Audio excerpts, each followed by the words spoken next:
you know, the fact that specifically around Eid as well, I'll come to you first on this, Emma, that there's testimony that basically some Pakistani men in Britain celebrated Eid by inviting their dads, cousins, brothers, etc. round so that they could abuse young working-class white girls. Yeah, I mean, years ago I did an interview with a woman who was a grooming gang survivor. She remained anonymous, but she spoke about the religious motivations behind what her attackers were doing to her, the sorts of names that they would call her. I kind of really want to say them repeat them on television.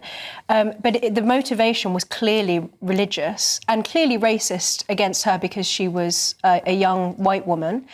In her case, she actually wasn't from a sort of vulnerable background. She was a fairly middle-class background.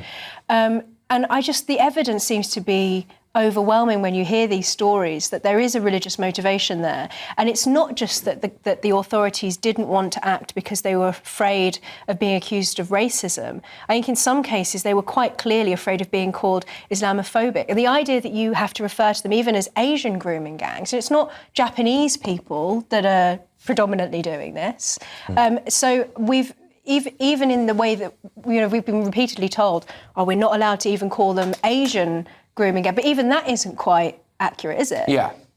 So I think, you know, good on Rupert Lowe for actually taking the initiative and doing this, because I think it's an absolute disgrace that the government haven't stepped up to the plate and done this properly. Yeah, because they can't be trusted to.